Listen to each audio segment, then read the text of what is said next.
नमस्कार आदाब, मैं हूं इरफान और आप सुन रहे हैं लिसन विद इरफान। और आज हमारे साथ हैं शेर तूखी, जो कि फ़िल्मों की किताबों के बड़े शौकीन हैं। खुद वो पाकिस्तान अफ़गानिस्तान के रहने वाले हैं, लेकिन अभी वो अमेरिका में रहते हैं। और बहुत कुछ उनसे जानने को मुझे मिलता है, नई चीज़ें, क्या वो पढ़ रहे हैं, क्या फिल्में देख रहे हैं। और उनकी जो दुनिया है वो काफ़ी हमेशा इंटेलेक्चुअली वाइब्रेंट रहती है। बहुत बहुत स्वागत है शेर भाई। शुक्रिया इरफान भाई, आदाब, नमस्कार।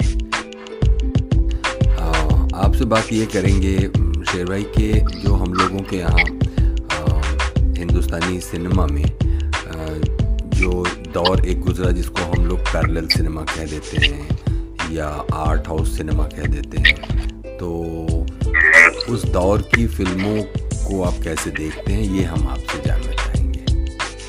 50s में वेस्ट बंगाल में जब सजी जरे साहब आए, उसके बाद ऋत्विक घटक साहब आए, इन्होंने जो फिल्में बनाई, अपू ट्रिलॉजी, और घटक साहब ने जो पार्टीशन ट्रिलॉजी बनाई, और इनके साथ वो तपन सिन्हा भी आए उनके बाद, और मृणाल सिंह तो बाद में 2-3 साल के बाद आए।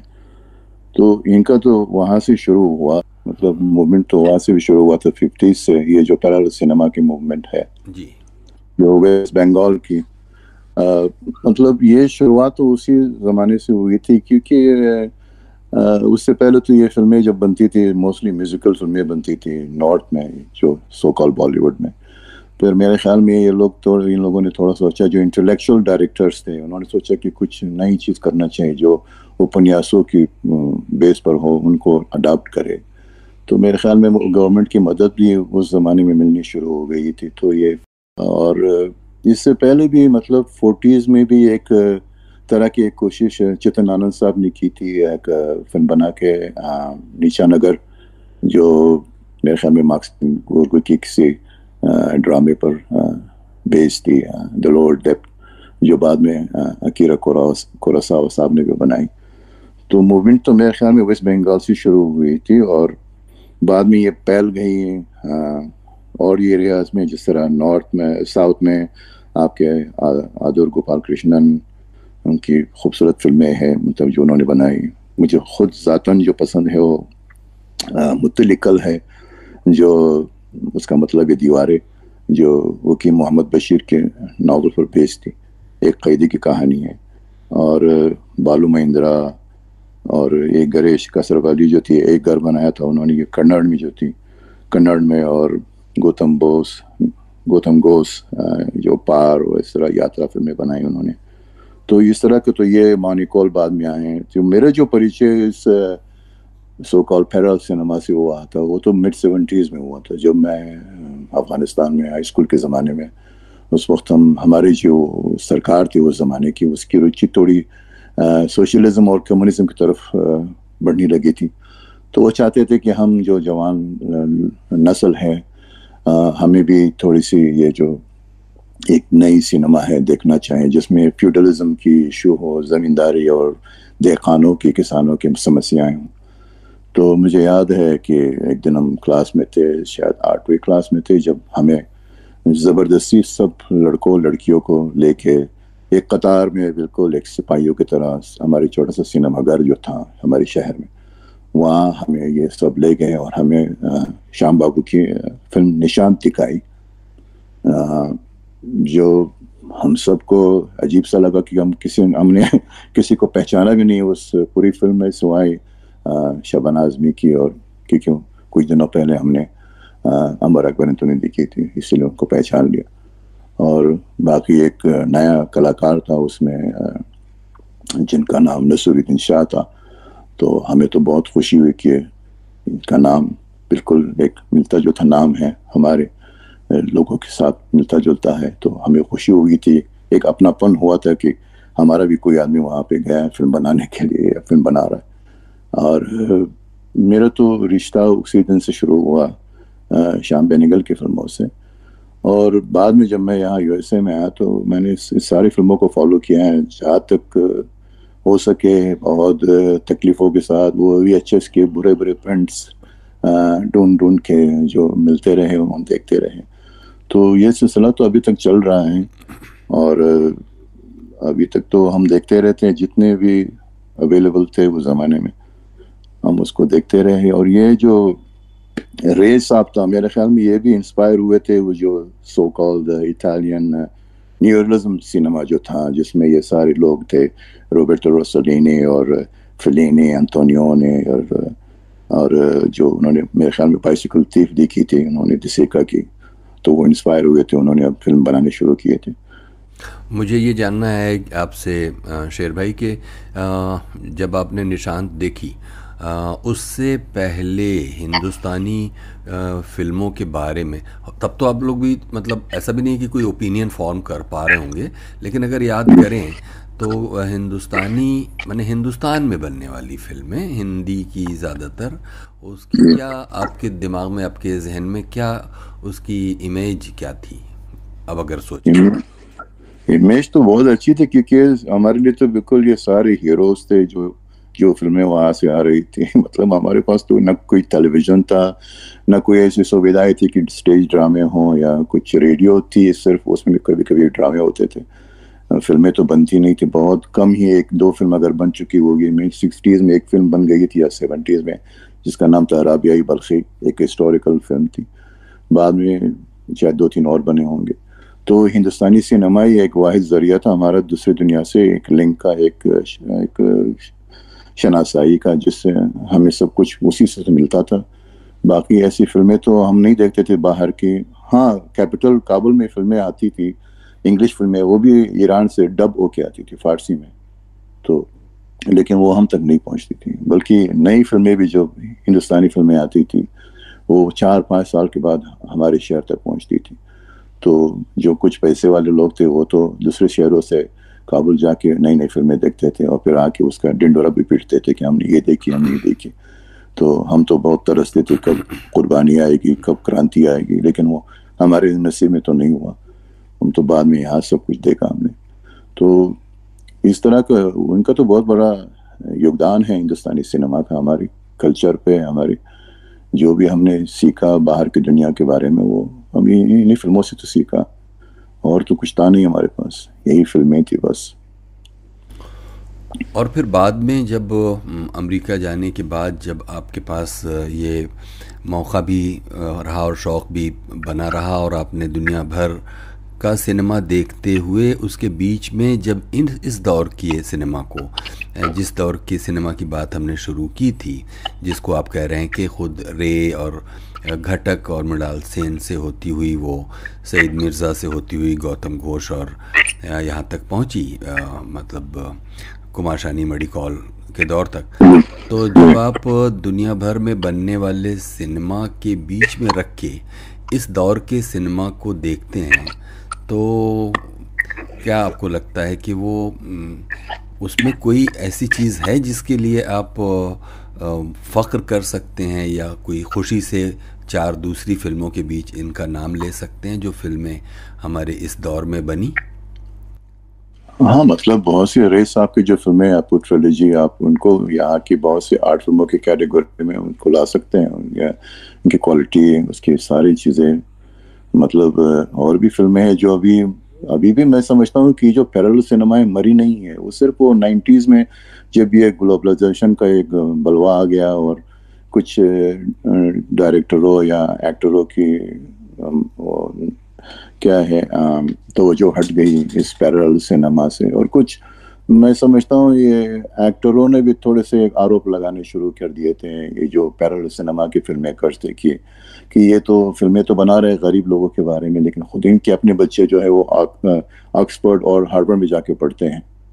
तो ये भी एक थोड़ा सा एक कॉन्ट्रडिक्शन बन गया था इनके बीच में, तो इसीलिए वो थोड़ी सी फिल्में बनना बंद हो गई थी। लेकिन बाद में फिर मेरे ख्याल में 2000 में फिर ये चीज़ें शुरू हो गई, और अभी तक ये फिल्में बन रही है। अभी भी आर्ट सिनेमा जो है, मैं समझता हूँ रजत कपूर जैसे डायरेक्टर, आंखों देखी जैसी फिल्म, मतलब बहुत मुश्किल से हम तो फख्र कर सकते ऐसी फिल्म बनी। कितनी तकलीफ में बनाई वो तो हम सब जानते हैं कि बेचारे के पास पैसे भी नहीं थे। वो किसी नाइजीरिया में कोई उनका कोई मिला था, मुनेश मुंडरा साहब मिला, उन्होंने उनकी मदद करके ये फिल्म बनाई फाइनली, जो एक बहुत खूबसूरत फिल्म है। कितनी बार मैं देख चुका हूँ ये जानते हुए भी कि क्या होने वाला है, फिर भी मज़ा आता है उसको देखते हुए। लेकिन मैं पठान को दोबारा भी नहीं देख सकता हूँ। तो ये भी तो अभी भी ये सिलसिला जारी है। और रजत कपूर, इन्होंने तो मानी कौल के साथ काम भी किया है। तो और भी कुछ, मैं राम गोपाल वर्मा को भी इसी तरह कैटेगरी में ला सकता हूँ, अनुराग कश्यप को भी। ये लोग मतलब इनकी जो फिल्में हैं, आप कहीं भी वेस्ट के साथ इनका मुकाबला करवा सकते हैं। अभी भी ये बहुत ज़हीन डायरेक्टर्स हैं। और भी दूसरे डायरेक्टर्स हैं, जिस तरह अभी जो भोसले बनाई थी उन्होंने, क्या नाम है, माखीजा, हाँ, देवाशीष देवशेष माखीजा, जिसने जोरम बनाई। मतलब वो कितनी फिल्में तकलीफों से बनाता है। उसके पास 10-12 स्क्रिप्ट भी होंगे, लेकिन कोई मदद करने के लिए नहीं आता है। लेकिन जब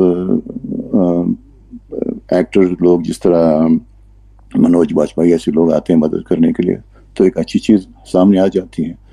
तो अभी भी पैरेलल सिनेमा तो चल रही है, मरी नहीं है, लेकिन उसका एक फॉर्मेट बदल गया है जिस तरह पहले हुआ करती थी। तो वो जो एक्टर जो पैरेलल सिनेमा से गए भी थे, सो कॉल कमर्शियल सिनेमा में आए हैं, कुछ पैसे भी बनाए, लेकिन वो फिर भी जाते हैं, कभी कभी आ जाते हैं फिल्मों में, मदद कर लेते हैं, नई नई डायरेक्टरों के साथ काम कर लेते हैं। तो वो सिलसिला तो चल रहा है, लेकिन उसी तरह नहीं था जिस तरह पहले हुआ करता था। जी, अगर हम आपसे कहें कि फिल्म भुवन सोम का नाम जब आएगा जहन में, मतलब आपको आपके सामने रखूंगा, तो आपके जहन में सबसे पहली बात क्या आएगी भुवन सोम के बारे में? भुवन सोम तो मैंने बहुत पुरानी पहले देखी, कुछ याद भी नहीं रहा है। मैंने मेरे रासन की और मतलब क्या एक दिन अचानक देखी, मुझे बहुत पसंद, कंडर मुझे बहुत पसंद है। उनकी कंडर बहुत प्यारी फिल्म है। और एक और फिल्म उन्होंने डिम्पल कपाडिया के साथ बनाई थी, अंतरिन नाम था मेरे ख्याल में, वो भी बहुत खूबसूरत फिल्म थी। तो मतलब ये जो भुवन शो में क्या बात कर रहे, ये भी तो एक नई दुनिया थी जिन्होंने जब क्रिएट किया था, एक नई सोच थी। तो इस तरह के तो मतलब तपन सिन्हा के आप अगर एक डॉक्टर की मौत देखे, मतलब ये कितनी खूबसूरत फिल्म है। तो ये सब चीज़ें तो बन रही है, अभी भी बन रही थी, उस वक्त भी बन रही थी। अच्छा, अगर हम आपसे कहें सारा आकाश, तो आपके जहन में क्या आता है? सारा आकाश तो अच्छा था, मतलब एक नई कहानी थी। वो मुझे तो अच्छा लगा फिल्म। मतलब एक जो किरदार की एक अपनी अपनी समस्या होती हैं, खूबसूरत फिल्म थी। अंकुर के बारे में कुछ कहिए। हाँ, अंकुर तो बहुत पसंद आई। अंकुर ने हमने वहाँ देखी थी। अंकुर की तो अजीब सी उसकी एक नई कहानी थी, एक नई स्टाइल था। और सारे जो काम किया था सबने, बहुत अच्छी फिल्म थी वो तो हमने वहाँ देखी, बचपन में देखी। उसके बाद तो देखी नहीं। अभी जो नए वर्जन सुना है वो रिस्टोर्ड हो गया है, देखते हैं उसका क्या कैसी प्रिंट होगी, क्या है, मिलेगी नहीं मिलेगी। लेकिन बहुत पुरानी फिल्म है, दो फिर नहीं देखी है। अच्छा, गर्म हवा के बारे में कुछ कहिए। गर्म हवा तो बहुत पसंद है। गर्म हवा तो मतलब बड़ा आसानी की क्या अदाकारी है। मतलब उसमें एक एंगल साहब है, इवन रठांगे वाला जो है विकास आनंद, फिल्म की शुरुआत में सारे लोग, जलाल आगा और फारूक शेख, मतलब इसकी जो डायलॉग है शमा जैदी और कैफी साहब ने जो लिखे थे, वो तो बहुत खूबसूरत फिल्म थी। मतलब आपको लग रहा है कि ये एक पार्टीशन की जो एक तकलीफ लोगों ने सह ली, और जो कारोबार लोग भी ख़त्म हो गए, वो सब कुछ उसमें नज़र आता है, बहुत कुछ। और बड़े आसानी तो बिल्कुल उस रोल में घुस गए थे बिल्कुल। अच्छा, निशांत के बारे में इसके अलावा कि आपने कहा कि उसमें शबाना आज़मी, नसीरुद्दीन शाह थे, फिल्म में क्या था, कुछ याद आता है? हाँ, फिल्म में तो वो जो किडनैप कर लेते हैं टीचर की बीवी को, वो जो ठाकुर होते हैं, उनकी 2-3 भाई जो है, बाद में मालूम हो गया वो मोहन आगाशी और अनंतनाग था। और उसमें सतीदेव दुबे भी है मेरे ख्याल में, प्रीस्ट का रोल कर रहे एक पुजारी का।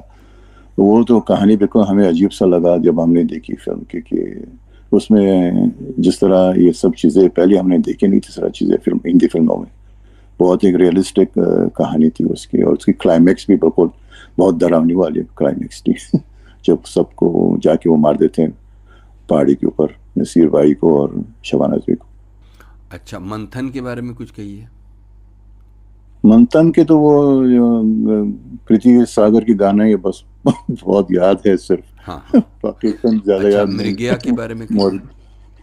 मेरे गया भी बहुत कम ही याद है, क्योंकि ठीक आप है। ही मिलते नहीं, अब तो छोड़ ही ठीक है, जाएंगे। भूमिका यूट्यूब पे मैं देखता भूमिका नहीं, क्योंकि भूमिका। फ्रेंड भूमिका बहुत पसंद है मुझे। भूमिका के तो सारे, अमोल पालेकर बहुत अच्छे थे उसमें, और स्मिता पटेल की अदाकारी का कोई जवाब नहीं है।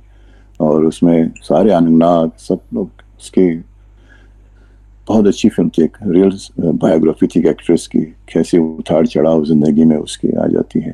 अमरीश पुरी में है कुछ 2-3 सीन में, बहुत डरावना सा लगता है उसमें। अच्छा, शतरंज के खिलाड़ी। हाँ, शतरंज की खिलाड़ी तो रे साहब की एक वाहिद हिंदी फिल्म है या उर्दू फिल्म, आप कह दीजिए। उसमें तो पूरा योगदान जो है मेरे ख्याल में जावेद सिद्दीकी के डायलॉग्स का है, क्योंकि वो जबान उन्होंने ऐसी पकड़ी है उसको। और जिस तरह वो सब बातें कर रहे हैं, और फिर सईद जाफरी साहब और हरी भाई हमारे, जो उन्होंने काम किया था उसमें, तो ये सब, वो तो बहुत प्यारी फिल्म है। और इवन रिचर्ड अटनबरा, ये सब लोग आए थे मदद करने, फिल्म में काम करने के लिए। तो उसको तो पूरा जो उसी दौर का जो एक अवध की जो एक पस मंजर है, पूरा अक्कासी उन्होंने किया है। जिस तरह ये दो अमीर जो है, जो भी नवाब है, इनकी जो वो कह रहे थे कि हमसे तो अपनी बीवियां नहीं संभाली जाती, हम मुल्क कैसे संभालेंगे। तो वो तो बहुत प्यारी फिल्म है। बल्कि मैंने उसकी किताब मेरे पास है, जो प्रोड्यूसर ने खुद लिखी है। हाँ हाँ। अच्छा, और बताइए आक्रोश के बारे में। आक्रोश तो गोविंद निहलानी की बहुत खूबसूरत फिल्म है। मतलब वो भी मतलब एक अजीब सा लगा जब हमने देखी। सारी फिल्में जब हम देखते थे, जो कहानियां थी, जो विजय तेंदुलकर की जो स्क्रिप्ट हुआ करते थे, मतलब गोविंद निहलानी की अर्ध सत्य कितनी खूबसूरत फिल्म थी। मतलब मैं समझता हूँ कि अनुराग कश्यप जैसे लोगों ने कितनी बार देखी होगी उस फिल्म को, क्योंकि उनकी फिल्मों में इन सारी चीज़ों की झलक नजर आती है स्क्रीन प्ले वाइज। तो आक्रोश और उनकी पार्टी मुझे बहुत पसंद है। हालांकि उसमें कोई खुश नहीं, पूरी पार्टी में कोई खुश भी नहीं है, लेकिन इसके डायलॉग बहुत अच्छे हैं। वी.एस. नायपॉल सलमान रुश्दी के बारे में बात करते हैं, आदिवासियों के बारे में बात करते हैं, मलाबार हिल के बेंगलोर में रहते हुए भी मार्क्सिज्म और गरीबों के बारे में बातें करते हैं।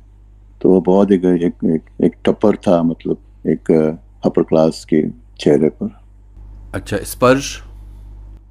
हाँ, स्पर्श तो बहुत प्यारी फिल्म है। मतलब उसमें जो नसीर भाई है, तो बिल्कुल लग रहा है कि वो मतलब आंखों से नहीं देखते, जो रोल में वो घुस गए थे। मेरे ख्याल में वो सबसे अच्छी परफॉर्मेंस है उनकी, और बहुत खूबसूरत फिल्म है। मतलब साई पंच भाई की, उनकी मुझे कथा बहुत पसंद है।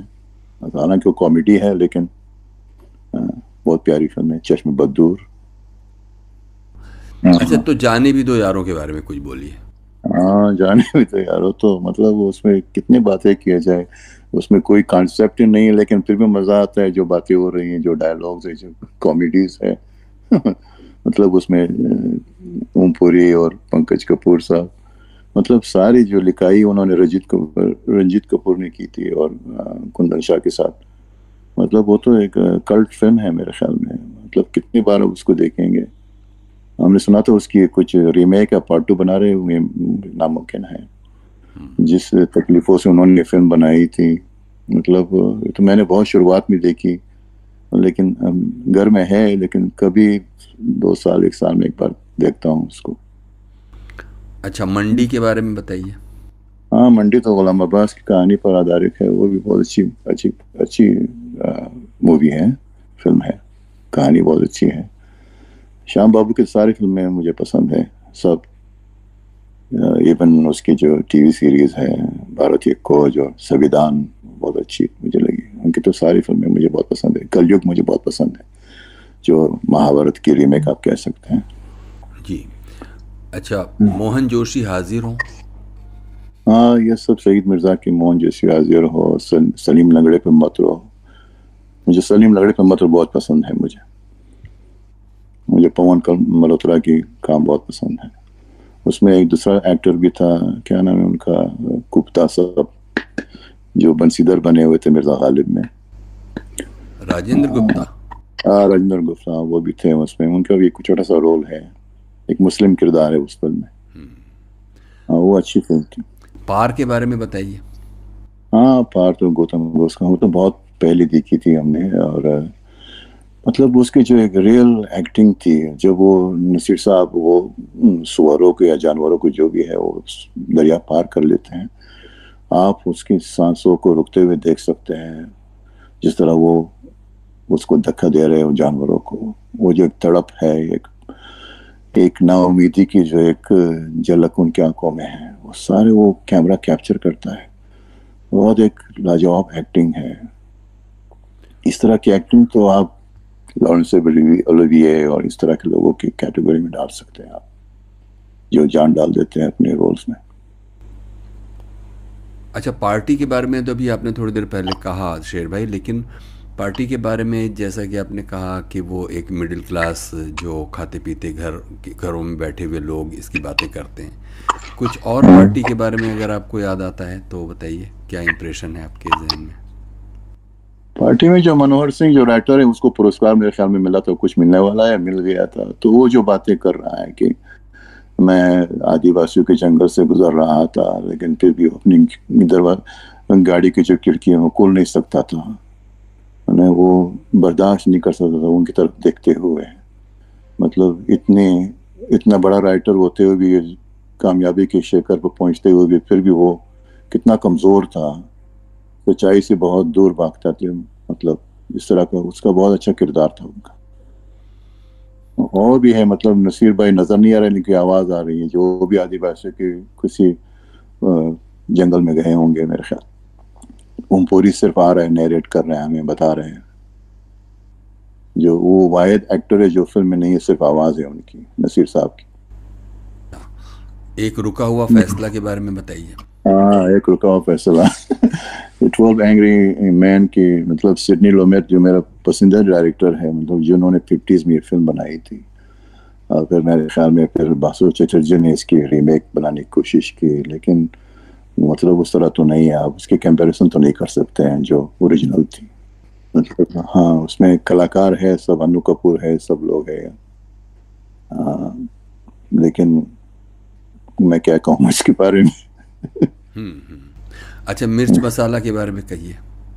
मिर्च मसाला तो बहुत अच्छी फिल्म है, मतलब बहुत केतन मेहता की बेहतरीन फिल्मों में से है, और सरदार भी उसी तरह।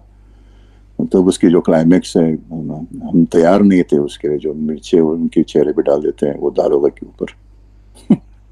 बहुत बहुत प्यारी फिल्म है। सलाम बॉम्बे। हाँ, सलाम बॉम्बे तो मेरे पास स्पेशल एडिशन है ब्लू-रे में, मेरा नायर की कमेंट्री के साथ। वो तो बहुत एक अजीब सी फिल्म थी, मतलब जब उस वक्त आई थी तो उसकी इस तरह की फिल्म हमने, बहुत रियलिस्टिक फिल्म लग रही थी, जो उस तरह की कहानी जो नॉन एक्टर्स को लेके उन्होंने फिल्म बनाई थी। मतलब उसमें नाना साहब भी थे, सब थे, रघुवीर यादव ये लोग भी थे, लेकिन वो जो मेन किरदार था वो तो मेरे ख्याल में एक्टर नहीं था। वो तो बहुत रियलिस्टिक फिल्म लग रही थी, बहुत खूबसूरत फिल्म। और तमस। मेरा नायर थॉमस तो बहुत पसंद आया मुझे, बहुत। उसमें सारे एक्टर्स सब अच्छे, सरदार जी का रोल जो किया था उन्होंने वो बहुत अच्छा था। इसमें अंगल साहब भी थे, मतलब तो बहुत खूबसूरत कहानी थी उसकी। और मुझे तो अजीब सा लगा, क्योंकि पार्टीशन की चीज़ों से तो मैं गुजरा नहीं हूँ, लेकिन जो वो दिखाया गया, गोविंद निहलानी ने बहुत अच्छा काम किया था, मुझे तो बहुत अच्छी लगी। अच्छा, तो आप देखिएगा कि ये चाहे वो श्याम बाबू की फिल्में हों या केतन मेहता की, गौतम घोष, सईद मिर्ज़ा, ये सब एक पूरा दौर देखें तो इस में रियलिज़म के अलावा और क्या आपको पसंद आता है? मतलब म्यूज़िक। श्याम बाबू के तो मुझे वो वनराज भाटिया की जो म्यूजिक है, मतलब आप भूमिका में देख लीजिए, तब उनकी जो एक थोड़ा सा एक कॉम्बिनेशन था इनकी फिल्मों में, हमेशा वो साथ रहते थे। इवन वो जो सरदारी बेगम अगर आप देखें, मतलब कितने खूबसूरत म्यूजिक दिया है उन्होंने। जाहिर है जावेद अख्तर ने भी अच्छे अच्छे गाने लिखे हैं उसके लिए, लेकिन कितनी खूबसूरत म्यूजिक है उसकी। मतलब एक छोटी सी फिल्म गोविंद निहलानी ने बनाई थी, जो शशि कपूर ने प्रोड्यूस की थी अपने बेटे के लिए, वो विजय था। अगर आप देखें उसकी जो बैकग्राउंड स्कोर है, जो एयरप्लेन की जो सीन्स है हवा में, जो अमरीश पुरी दूसरे लड़के को, वो पायलट है, उसको सिखा रहे हैं जहाज के बारे में, वो जो बैकग्राउंड स्कोर है उसके एक सिम्फनी की तरह, जो जिस तरह फोटोग्राफ हुआ है गोविंद निहलानी ने की है, बहुत लाजवाब म्यूजिक है उसकी। मतलब इन लोगों की ये सारी कॉम्बिनेशन तो थी। गोविंद निहलानी ने तो बहुत काम किया इनके साथ, श्याम बाबू के साथ। ये तो बहुत अच्छी एक कॉम्बिनेशन थी इन दोनों की, जो बहुत रेयरली मिलता है हिंदुस्तानी सिनेमा में। अच्छा, कुछ तो फिल्मों के नाम हमने ले लिए, आपसे ज़बरदस्ती पूछ लिए, कुछ की याद है आपको और कुछ बहुत पुरानी बातें हो गई। तो आपके जहन में कौन सी ऐसी फिल्में आती हैं? मैं अभी जो सिनेमा चल रही है, मैं ओटीटी की ज़्यादा वो नहीं करता हूँ, क्योंकि ओटीटी जो है ठीक है, बहुत से कलाकारों को मौका मिला काम करने का, लेकिन वो जो फिल्में कभी कभी आ रही है ठीक है, लेकिन कुछ फिल्में जो साउथ में बन रही है, मतलब आर्ट सिनेमा की तरह, वो भी मतलब जिस तरह ये विट्री मारन है, मतलब उसकी अगर आप फिल्म देखिए, वो जो उन्होंने बनाई थी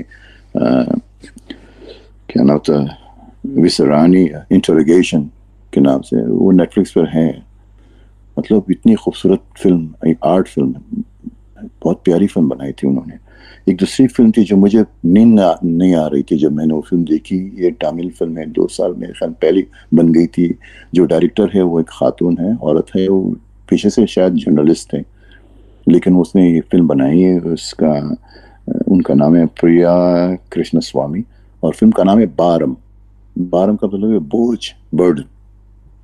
और एक सच्ची कहानी के आधारित पर है, जो तमिलनाडु में जो माँ बाप बूढ़े हो जाते थे तो बच्चे उनको संभालना नहीं चाहते थे, तो वो बच्चों के साथ जो है, बच्चों ने उसी शहर के अस्पताल में डॉक्टरों या नर्सों के साथ एक मिली भगत बना के अपने माँ बाप को गलत इंजेक्शन दे के उनको मरवाने के प्लान बना रहे थे, और ऐसे प्लान बना रहे थे कि वो एक नेचुरल डेथ लगे। लेकिन अपने माँ बाप से छुटकारा पाने के लिए उन्होंने ये रास्ता निकाला था। तो जब हमने वो फिल्म देखी, मतलब बहुत बुरा असर हुआ उसका। जो एक्टिंग है उसमें है, जो मेन किरदार है जिसने वो रोल किया है, मतलब बहुत खूबसूरत फिल्म बनी थी। तो साउथ में अभी भी कुछ फिल्में हैं जो बन रही हैं इस तरह की इश्यूज को लेके, जो बहुत रियलिस्टिक लग रही हैं और सच्चाई से बिल्कुल भरपूर है। तो ये मुझे बहुत अच्छी लगी थी। और बाकी आंखों देखी के बारे में तो हमने बात की थी, और राम गोपाल वर्मा की हमने, जाहिर है वो कमर्शियल डायरेक्टर है, लेकिन हमने उनकी सत्या यहाँ बड़े पर्दे पर देखी पहली बार। एक अजीब सा लगा, एक अजीब सी फिल्म। जो अजीब क्यों? मतलब इस तरह की गैंगस्टर फिल्म हमने कभी हॉलीवुड में तो हमने बहुत देखे थे, ये मार्टिन स्कॉर्सेज़े की फिल्में हैं जिस तरह की गाली गलौच और इस तरह की चीजें, लेकिन वो जो साउंड ट्रैक, बैकग्राउंड स्कोर, और जिस तरह के अनुराग कश्यप ने स्क्रीन प्ले लिखा था, और इसमें जो मनोज बाजपेयी इनकी जो एक्टिंग थी, और बहुत एक रियलिस्टिक फिल्म थी। और सिनेमा में तो उसका एक मजा ही अलग था, एक आनंद ही अलग था। पहली बार मुझे इस तरह की फिल्म हिंदुस्तानी सिनेमा में देखने को मिली बड़े पर्दे पे। ये मतलब ये एक बहुत अच्छी अनुभव रहा। इसी तरह का एक 90s में यहाँ लॉरेंस ऑफ अरेबिया रिलीज हुई थी, रिस्टोर होके 1 हफ्ते के लिए उन्होंने रिलीज किया स्क्रीन पे। वो भी जब देखी, इसी तरह का एक्सपीरियंस हुआ था बड़े पर्दे पे, जब उमर शरीफ दूर से आ रहा है। मैंने भी देखी है ये रिस्टोर्ड वर्जन जी। यहाँ पे इंटरनेशनल फिल्म फेस्टिवल में आई थी। जी। तो उनका तो बहुत एक अजीब सा एक्सपीरियंस रहा, क्योंकि बचपन में बहुत सुन के आए थे लॉरेंस ऑफ अरेबिया। जाहिर है अभी तो घर में है, उसकी 2-3 कॉपीज है, लेकिन वो जो बड़े पर्दे में, जो कोई डिजिटल नहीं, कोई स्पेशल इफेक्ट नहीं, डेविड लीन का वो मतलब मास्टरपीस है। सही बात है, सही बात है। डेविड लीन की तो हर film, even passage to India, मुझे बहुत पसंद है। जैसे कि चूँकि आप तो एक ब्रॉडर उसमें, सिर्फ हम लोग तो यहाँ रहकर यहीं के हिसाब से देखते हैं, आप तो थोड़ा दुनिया के सिनेमा के बीच में से हम लोगों के इस सिनेमा को, भारत के सिनेमा को देख रहे हैं। बीच में ये भी आया एक दौर के बंगला में अच्छी फिल्में बनने लगी, फिर आया कि मराठी में बनने लगी, उधर आपने अडूर का नाम लिया ही, तो उधर केरल में और तमिलनाडु में कुछ बन रही थी, फिर सडनली ये सब कुछ शिफ्ट होके पूरी तरह से साउथ। अभी आपको क्या लगता है कि साउथ में ही अभी बोलबाला चल रहा है हम लोगों का? किस आर्ट के सिनेमा के हवाले से? हाँ, मीनिंगफुल सिनेमा हम कहेंगे, मतलब ये सिर्फ एंटरटेनमेंट और कमर्शियल की बात नहीं कर रहे हैं, ऐसा सिनेमा जो कि अपने अपने जिसे कहते हैं समय और समाज के बारे में बात करता है। हाँ, वो तो साउथ ही में है, मतलब नॉर्थ में तो बहुत कम ही है जिस तरह के ये रजत कपूर ऐसे तरह के डायरेक्टर अगर कुछ बना रहे। बाकी साउथ में तो बहुत से, मलयालम सिनेमा में खास तौर पर बहुत इस पर काम हो रहा है। मतलब बॉलीवुड में तो बहुत कम है इन चीज़ों के बारे में सोचना भी। और मतलब वो जो आर्ट सिनेमा भी है वो भी गरीब लोग कब देखते थे, जब भी 70s में शाह बाबू फिल्में बना रहे थे। ये अपर क्लास से तो देखते थे इन फिल्मों को, गरीब आदमी को तो अभी भी उसी वक्त भी मनमोहन देसाई की वो अमर अकबर अंतोनी पसंद था, जो 3 भाई माँ को खून दे रहे हैं, उनको वो फिल्में पसंद थी। वो क्यों इस तरह की फिल्में देखे, जो वो तो जिंदगी जी रहे थे, वो क्यों जाके थिएटर में फिर अपने दुखों के बारे में देखते रहेंगे इन चीज़ों को। तो वो फिल्में भी जो बन रही थी वो अपर क्लास के लिए तो बन रही थी, वही लोग उसको देख रहे थे। और पता नहीं वो गिल्टी प्लेजर था या क्या था, लेकिन वो फिल्में तो आम आदमी देखते नहीं थे। लेकिन साउथ में उनकी माइंडसेट इस तरह है, तो साउथ में तो हर कोई उस तरह की फिल्में देखते हैं, कमर्शियल भी देखते हैं और ये आर्ट फिल्म भी देखते हैं। ऐसा क्यों होता होगा आपके हिसाब से? मतलब अगर इसकी बात करें, हिंदी फिल्मों में हिंदी में बन रही हैं और वो उन्हीं लोगों के लिए बन रही हैं, वो नहीं देख रहे हैं, जबकि साउथ में आप कह रहे हैं कि अगर मलयालम में या तमिल में कोई ऐसी फिल्म बन रही है जो उन्हीं की बात कर रही है, लेकिन वो लोग देख रहे हैं।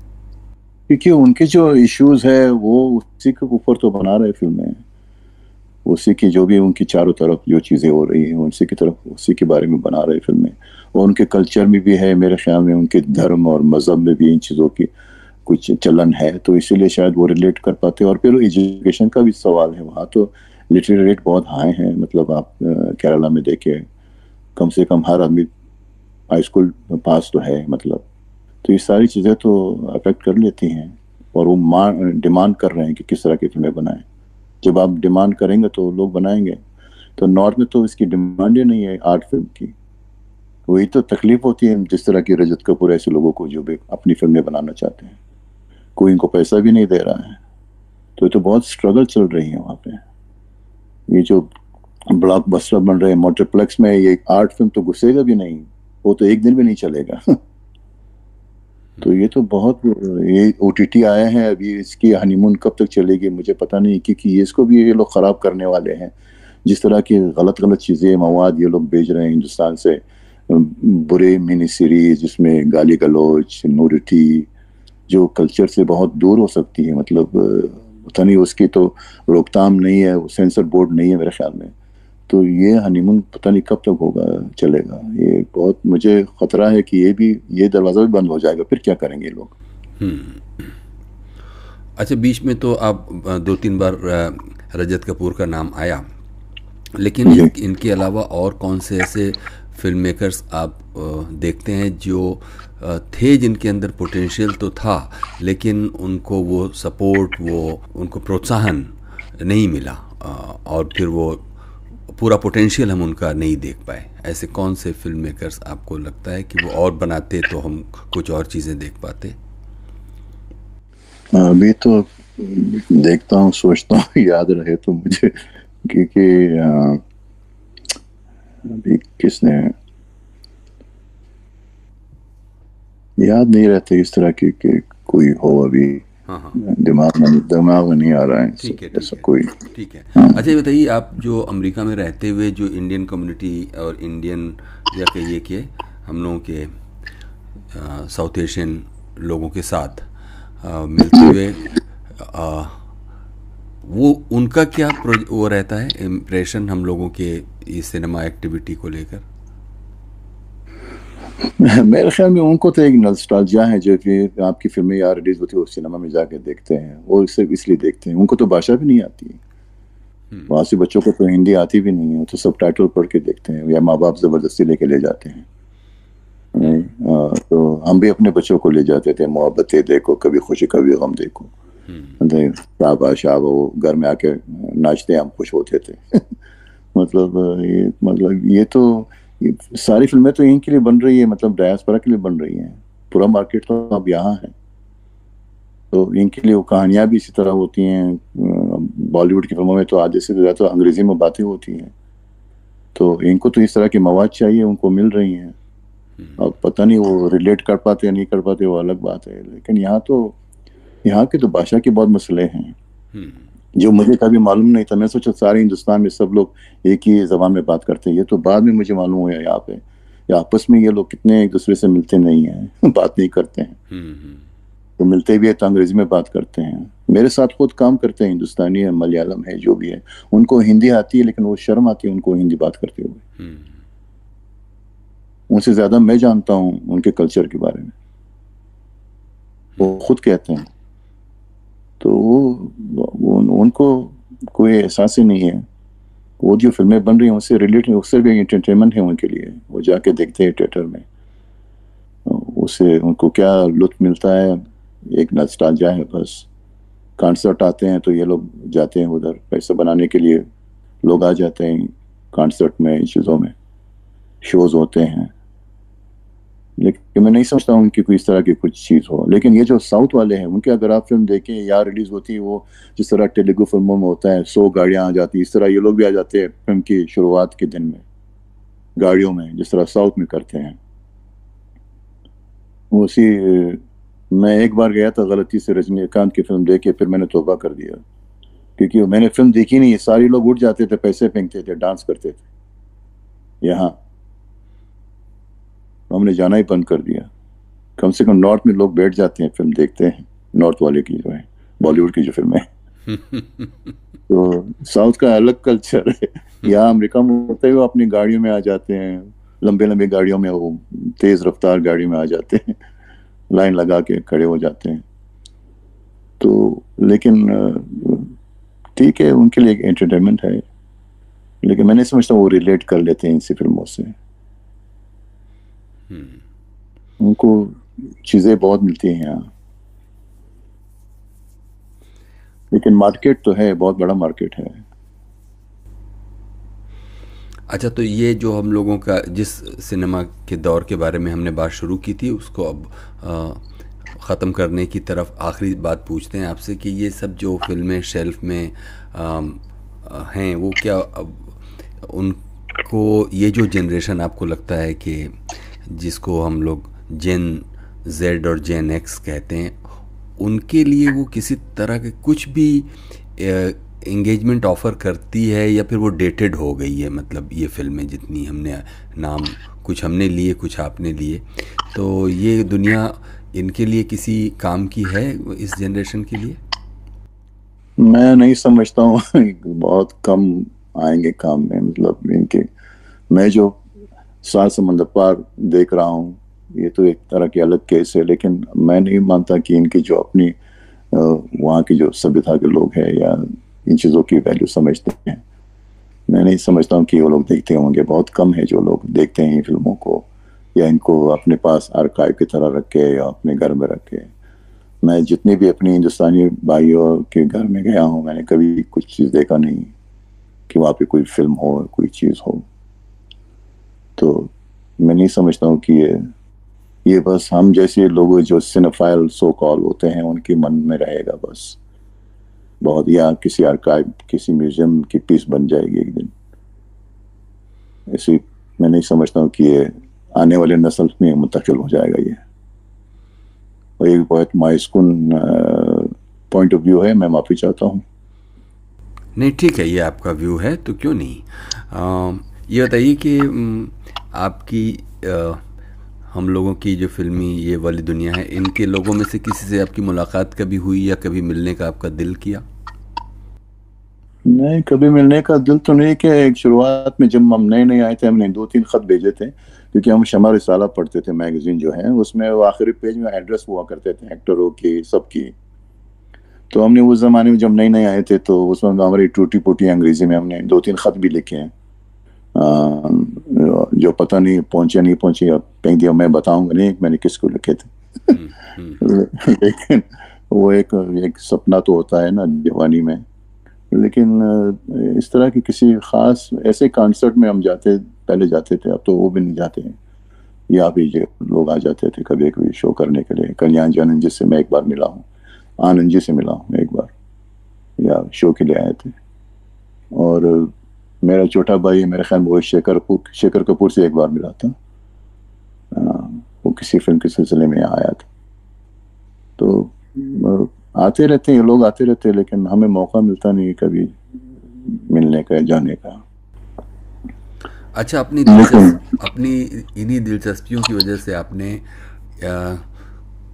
किस तरह की किताबें अपने लाइब्रेरी में रखी हुई हैं जिससे आपका ये वाला जो जुड़ाव है फिल्मों से, उसको आप रिविजिट कर लेते हैं लिखी हुई शक्ल में भी?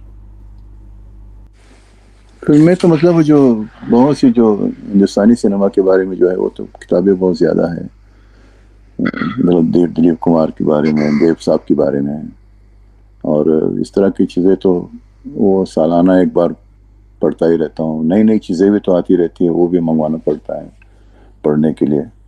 तो लेकिन मैं ज़्यादा लिटरेचर पढ़ता हूँ, और बहुत फिल्मी मैगजीन्स बहुत हैं यहाँ, तो उसमें मेरा वक्त बहुत ज़्यादा गुजर जाता है। स्पेशली जो लंदन में जो साइट एंड साउंड मैगजीन है, बहुत पुरानी मैगजीन है जो मैंने सब्सक्राइब किया है। मेरे घर में 16 मैगजीन्स है, आते हैं, सब्सक्रिप्शन मैंने किया है, बाकायदा वो आ जाते हैं मेल में। वो जो जाके मैं दुकान से या बाजार से खरीदता हूँ वो अलग बात है। इसमें लिटरेरी मैगजीन्स भी है और फिल्मी मैगजीन बहुत है। और यहाँ की जो लिटरेरी मैगजीन है उसमें पॉपुलर तो न्यूयॉर्कर मैगजीन है जो बहुत प्यारी, ये वीकली मैगजीन है। और मैंने इसके 96 से मैंने इसकी सब्सक्रिप्शन शुरू की और अभी तक सारे शुमारे मेरे पास है। मैंने एक शुमारा नहीं फेंका है, सब मेरे पास है। 52 शुमारे हर साल के बाकायदा उसको अलग रख के साल के हिसाब से रखे हैं। तो उसको रिविजिट करना बहुत अच्छा लगता है। कभी पुराना एक रूफ प्रोफाइल पढ़ा किसी के बारे में, वो बहुत उसकी आनंद ही अलग है। तो ये मेरा एक खजाना है जो मैं कभी कभी जाके जाता हूँ, देखता हूँ या पढ़ लेता हूँ। बाकी फिल्में तो बहुत ज़्यादा हैं, तो उसको तो अभी मैंने परसों एक फिल्म देखी, इसका नाम है परफेक्ट डेज, जापानीज फिल्म है। इसका डायरेक्टर विम वेंडर्स है, ये जर्मन डायरेक्टर है। उसने उसने पेरिस टेक्सास बनाई थी। तो ये पूरी फिल्म जापानीज में है। एक ऐसी आदमी की कहानी है जो वो बगैर टेलीविजन और बगैर मोबाइल के रहता है, सिर्फ उसकी किताबें हैं और ऑडियो कैसेट्स हैं, और वो भी सारी रॉक एंड रोल, ये सारे पुराने अमेरिकन म्यूजिक के जो लोग थे, रोलिंग स्टोन। और वो जाके टोक्यो के पार्क्स में बाथरूम साफ करता है, ये उसका काम है।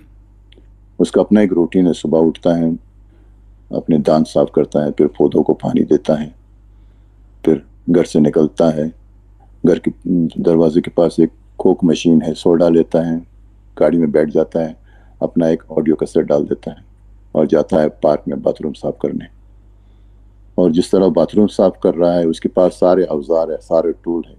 जिस मेहनत से, जिस ईमानदारी से वो बाथरूम साफ कर रहा है, जो फख्र महसूस कर रहा है वो उस काम पे, उसके पास अलग अलग आईने हैं। वो नीचे कमोड के नीचे जाके कोई गंदगी नजर आए उसको देख, जिस तरह डेंटिस्ट की हाँ होता है वो नीचे सफाई करता है ईमानदारी से। लेकिन फिल्म के आखिरी सीन में हमें पता नहीं कि ये खुश है नहीं है खुश जिंदगी से। एक सवाल रह जाता है आपके मन में जब उसको देखते हैं, उसकी फिल्म की जो आखिरी सीन है। ये विम वेंडर ने कहा कि उसने इस किरदार के लिए उसने खुद एक बायोग्राफी बनाई जो फिल्म में दिखाता नहीं है। तो हो सकता है ये आदमी अपने जीवन में अपने बाप से सही राब्ते में नहीं रहा, अच्छा रिलेशन नहीं थे अपने बाप के साथ उसके, तो उसकी वालिद ने उसकी बहन को तरजीह दिया था, तो उसकी बहन को कुछ मिला होगा, बाप से बहुत प्यार मिला होगा, फिर इसने जाके शादी भी की होगी, शायद बीवी के साथ भी नहीं चल सका इसकी कुछ, तो डिवोर्स हो गया। तो इसने ये रास्ता इख्तियार किया, ये जॉब ढूंढा और इसमें अपनी दूरी को दूर करता है। तो बहुत सवालात है आखिरी सीन की फिल्म में, हमें पता नहीं है कि ये खुश है या नहीं है। चेहरे से तो बहुत खुश लग रहा है। तो ये मुझे अच्छी लगी। क्या नाम फिल्म का बताया आपने? Perfect days. और इस तरह की चीजें कभी कभी देखने को मिल जाती हैं, और पढ़ने की भी। पढ़ने के जो आपके पास फिल्मी किताबें हैं, उनमें से कोई 2-3 किताबें हमारे सुनने वालों को सजेस्ट कीजिए। एक किताब है जो अभी जो सलीम जावेद के बारे में वो डॉक्यूमेंट्री आई थी उन दोनों के बारे में, तो ये किताब पहले से लिखी गई थी, किसी और ने लिखी थी, उनकी सारी फिल्मों के बारे में है। इस किताब का नाम ही है written by Salim Javed, the story of Hindi cinema greatest screen writers. इस राइटर का नाम है दीप्ता कीर्ति चौधरी। ये मेरे ख्याल में बेंगलोर में रहते हैं। बहुत प्यारी किताब है। इसमें सारी इनकी फिल्मों के बारे में है, और कुछ शशि कपूर के बारे में किताब है, बहुत खूबसूरत है। ये किसने लिखी है? ये तो यहाँ न्यूयॉर्क में रहते हैं, चाबड़ा साहब जो है, असीम चाबड़ा नाम है उनका, असीम चाबड़ा। ये मेरे ख्याल न्यूयॉर्क में रहते हैं, बहुत सी फेस्टिवल ऐसी चीज़ों में इन्वॉल्व हैं, फिल्म फेस्टिवल में। तो ये बहुत खूबसूरत किताब है। और यहाँ के जो बहुत बड़े मशहूर फिल्म क्रिटिक थे रॉजर ईबर्ट, उसकी बहुत सी किताबें हैं। उसकी थम्स अप और थम्स डाउन के बहुत पॉपुलैरिटी थी। जब वो थम्स अप करते थे फिल्म चलती थी, थम्स डाउन तो फिल्म की बस हालात बुरे हो जाते थे, इतना उसका पावर था। तो उसकी बहुत सी किताबें मेरे पास हैं, जो किताब फिल्मों के रिव्यूज हैं। बाद में जिंदगी के आखिरी दिनों में उनको कैंसर हुआ, तो वो बोल नहीं सकते थे, लेकिन फिर भी वो लिखते थे, उन्हें अपनी फिल्मों के बारे में लिखते थे।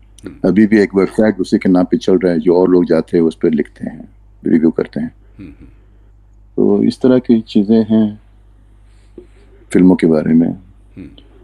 और दूसरी किताब है ये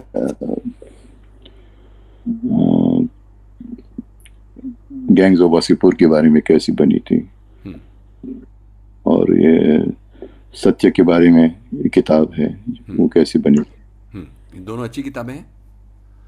सत्या के बारे में जो है, सत्या फिल्म के बारे में। सत्या और गैंग्स ऑफ वासेपुर दोनों। हाँ, गैंग्स ऑफ वासेपुर तो अलग किताब है, दो अलग किताबें, अलग अलग किताबें। हाँ, दोनों अच्छी हैं। हाँ, अच्छी है। बहुत से किताबें हैं, लेकिन वो अमरीश पुरी ने भी एक किताब लिखी थी अपने बारे में। तो इलिया कज़ान जो है कि डायरेक्टर है, उनकी किताब है, बायोग्राफी बहुत अच्छी है। तो ये लोग तो लिखते बहुत अच्छे हैं, जो एक्टर्स भी हैं यहाँ। वो रॉबर्ट रेडफोर्ड, उसकी अपनी बायोग्राफी है, तो ये लोग खुद लिख लेते हैं। और हमारे नसीर साहब ने भी तो अपनी बायोग्राफी लिखी थी। मेरे पास इंग्लिश और उर्दू वर्जन दोनों है। फिर किसी और ने लिखी है, ज्योति सब्रवाल ने लिखी है, लेकिन ये अच्छी किताब है। और एक बहुत पुरानी किताब है, एंथोनी क्विन ने लिखी है, जो मेरा बहुत पसंदीदा एक्टर है, द ओरिजिनल सिन। तो चीज़ें बहुत हैं यहाँ पे, तो ये लोग लिखते रहते हैं। यहाँ पे तो बहुत काम हो रहा है फिल्म के हवाले से, फिल्म की, पुरानी फिल्मों के बारे में बहुत बड़े बड़े प्रोग्राम्स होते हैं इसके। बहुत मेहनत करते हैं लोग, अपनी जो फिल्में बहुत अच्छी तरह संभालते हैं लोग। खुद जो एक्टर्स और डायरेक्टर्स होते हैं वो इन्वॉल्व है रेस्टोरेशन में, उसको संभालने में। बहुत वैल्यू देते हैं अपने कल्चर को, अपने सिनेमा को। ये लोग यहाँ पे हर चीज, हर एक्टर की एक म्यूजियम होता है जहाँ से वो पैदा हुआ है, जिस शहर में। मरने के बाद सब कुछ वहाँ हो जाते हैं, किसी लाइब्रेरी में, किसी म्यूजियम में, ताकि लोग देख सके, आने वाले नस्लें देख सके। बहुत वैल्यू समझते हैं, बहुत वैल्यू देते हैं इन चीज़ों को। काश हमारे मुल्कों में इस तरह होता तो। सही बात है। ये जो तारकोस्की की किताब है स्कल्पटिंग इन टाइम, आपने पढ़ी है?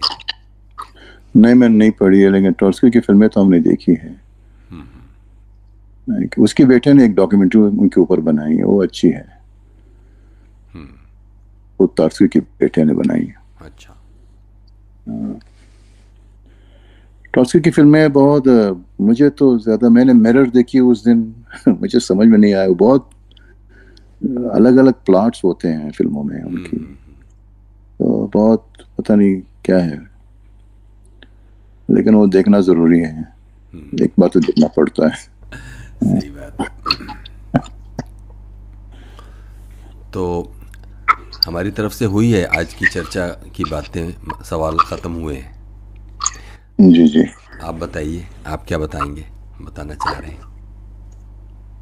मैं क्या बताऊं, बस इतना ही है कि बस हालात बहुत खराब है दुनिया के। निराशा की बातें तो नहीं करना चाहता हूँ। जो चीजें हो रहे हैं और इसमें हम लोगों की जो इंटरेस्ट है, इसका क्या वैल्यू है, मैं तो नहीं समझता हूँ, लेकिन क्या करें, हमें भी तो जीना है।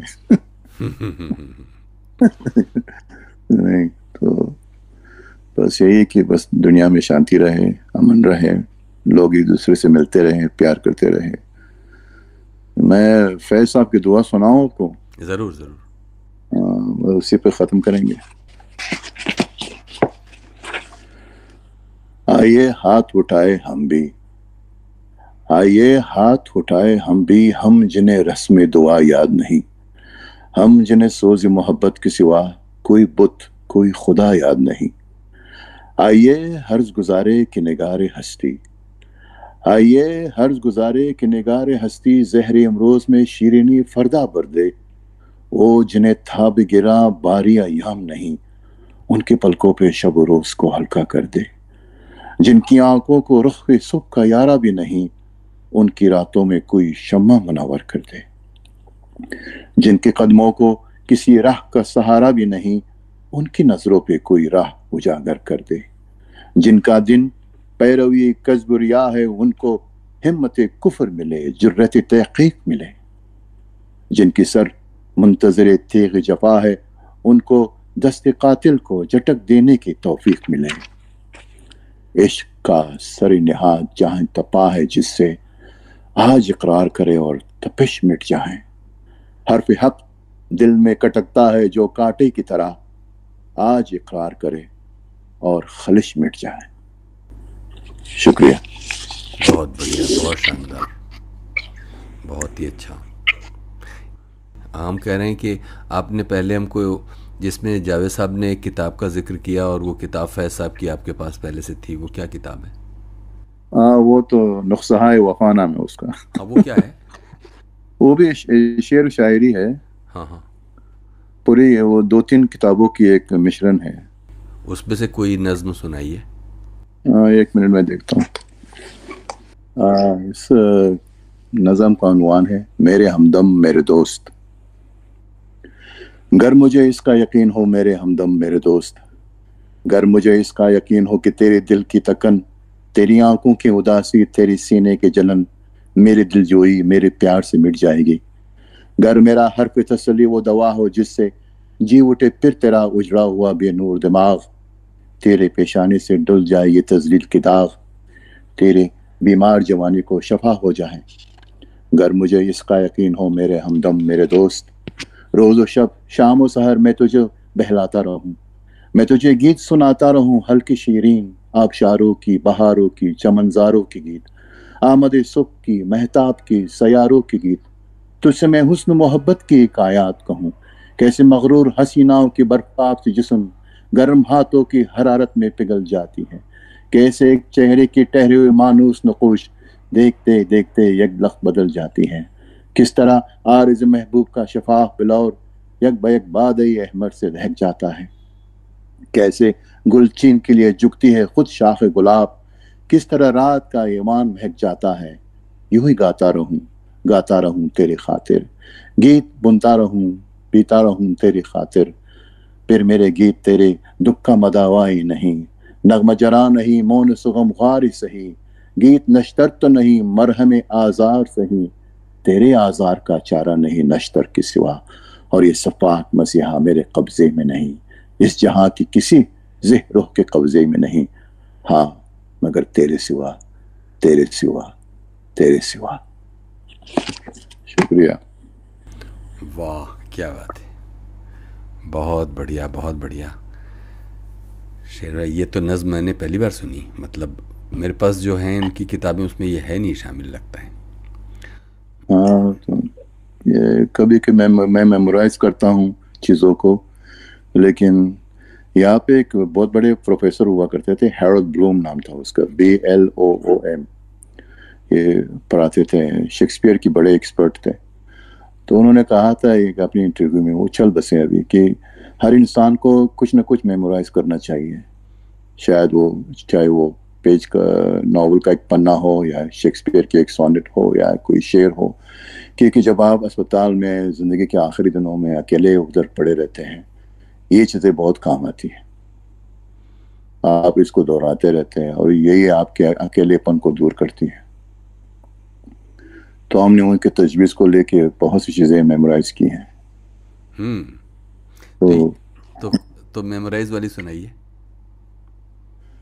मेमोराइज वाली तो ये अहमद नदीम कासमी का एक शेर है, मेरे नज़्म है। रेत से बुत न बना मेरे अच्छे फनकार, रेत से बुत न बना मेरे अच्छे फनकार, एक लम्हे को ठहर मैं तुझे पत्थर ला दूं, मैं तेरे सामने अंबार लगा दूंगा, लेकिन कौन सा पत्थर तेरे काम आएगा, सुर्ख पत्थर जिसे दिल कहते हैं ये बेदिल दुनिया, या वो पतराई हुई आग का नीला पत्थर जिसमें सदियों के तहय्युर के पड़े हों दौरे। एक और पत्थर भी तो है जिसे कहते हैं तहजीब सफेद, उसके मरमर में सिया खून झलक जाता है। एक इंसाफ का पत्थर भी तो है, हाँ मगर हाथ में तेशा ये जर हो तो वो हाथ आता है। जितनी अफकार है इस दौर की सब पत्थर है, शेर भी, रक्स भी, तस्वीर गना भी पत्थर है, मेरा इल्हाम तेरा फिक्री रसा भी पत्थर है, इस जमाने की हर पन का निशान पत्थर है, हाथ पत्थर है मेरे, मेरे जबान पत्थर है, रेत से बुत न बना है मेरे अच्छे फनकार। वाह, तो आपको शेर भाई ये नज़्म याद करने में कितना वक्त लगा, मेमोराइज करने में? ये तो बहुत 10-15 साल पुरानी बात है। अच्छा। अभी तो दिमाग में अभी हालिया बरसों में कुछ मेमोराइज किया आपने? नहीं तो याद नहीं हो, तो जावेद अख्तर की वो कमरा याद आता है, सब जो होते हैं। अच्छा। सब कुछ वो तो ज्यादा नहीं, हाल ही में तो बहुत वक्त कहाँ मिलता है। हाँ हाँ हाँ। आपने इनका किनका नाम लिया जिन्होंने ये मेमोराइज करने का वो किया, सजेशन दिया? Harold Bloom, HARAD Bloom, BLOOM। दो ब्लूम है, दूसरा भी ब्लूम है, लेकिन लोग उसको कंफ्यूज कर देते हैं। लेकिन ये हैरोल्ड ब्लूम, ये इसने शेक्सपियर पे बहुत किताबें लिखी। इनके कुछ इंटरव्यूज मैं आपको भेज दूंगा, भेजिएगा, आप सुन लीजिए, बहुत मजा आता है। हाँ हाँ। और ये मतलब ये यहूदी घराने में, ये दिश फैमिली में पैदा हुए थे, जो अलग भाषा है ये यहूदियों की। तो ये 3 साल में इसने पढ़ाई शुरू की थी, किताब पढ़ सकता था। अच्छा। तो ये बहुत बड़ा एक जीनियस था।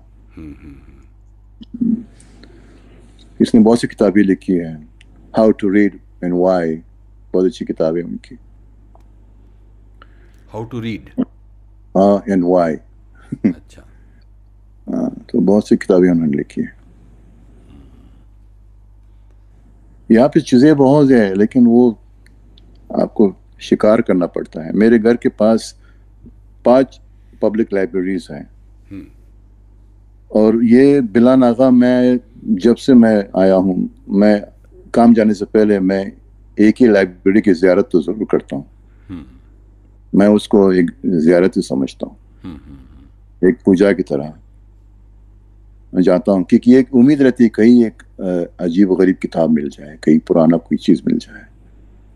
वो उम्मीद रहती है हमेशा, एक जिस्तजू रहती है, और वो जब मिल जाता है, जो फीलिंग है वो बयान नहीं कर सकता। जो अचानक मिल जाता है, जिसके बारे में आप सोचते रहते थे, वो अचानक मिल जाता है। एक अलग चीज़ है। तो वो ये लाइब्रेरीज हैं, एक आदत सी बन गई हैं। कोविड से पहले मैंने 12 साल वॉलंटियरली मैंने काम किया वहाँ पे। अच्छा। लाइब्रेरी में हर रोज मैं जाता था 1-2 घंटे के लिए। कोविड के बाद फिर नहीं गया। तो यहाँ पे इस चीज़ों को बहुत मानते हैं। एक नागरिक के नाते आपको कुछ योगदान तो देना पड़ेगा अपने समाज को। तो बहुत से लोग हैं जो फायर डिपार्टमेंट में जाके काम करते हैं, इसकी बहुत इज्जत है यहाँ पे। बाकायदा आपको सर्टिफिकेट मिल जाती है, दे देते हैं आपको। तो इसकी बहुत वैल्यू है। तो चीज़ें बहुत हैं जिंदगी को खूबसूरत बनाने के लिए, बजाय इसके हम रोते रहें। तो ठीक है शेर भाई, अच्छा लगा ये। तो हम लोग रिसालों के बारे में, किताबों के बारे में, कुछ और फिल्मों के बारे में भी आगे की रिकॉर्डिंग्स में हम लोग बीच बीच में करेंगे। तो ये हम समझते हैं कि हमारे सुनने वालों को शेर भाई की जो ये दुनिया है जिसमें वो अपने काम के अलावा अपने शौक़ को लेकर किस तरह पैशनेट रहते हैं, तो वो सुनकर आपको अच्छा लगा होगा। तो बहुत बहुत शुक्रिया शेर भाई कि आपने हमारे लिए इतना वक्त दिया। हम लोग ये सिलसिला आगे भी जारी रखेंगे। शुक्रिया आपका भी कि आपने हमें याद किया इतने दूर होते हुए भी। और एक मेरे लिए भी एक बहुत एक स्टिमुलेटिंग गुफ्तगू थी, और मैं आशा करता हूँ कि हमारा ये रिश्ता इस तरह बरकरार रहे, क्योंकि जिस तरह गुलजार साहब ने कहा है, ज़िंदगी लंबी नहीं बड़ी होनी चाहिए। बिल्कुल। और चूँकि मैं इसके लिए बहुत स्ट्रक्चर्ड और इसको इस तरह नहीं करना चाहता था, इसलिए मैंने इसको एक कुछ अपने इंटरेस्ट के एरिया के इर्द गिर्द ही रखा है। हाँ ज़रूर, क्योंकि इसलिए मैं माफ़ी चाहता हूँ, मेरे मेमोरीज में कुछ फिल्में थी नहीं तो वो उसके बारे में मैं बात नहीं कर सका। मैं उनके निर्देशक सब लोगों से माफ़ी मांगता हूँ अगर वो है। एक बार फिर से आपका बहुत शुक्रिया शेर भाई। हम लोग फिर अगली किसी रिकॉर्डिंग को तय करेंगे और फिर हम लोग इसको जारी रखेंगे। जी जी, बहुत शुक्रिया। शब बखैर। शब बखैर, बहुत शुक्रिया। खुदा हाफिज़।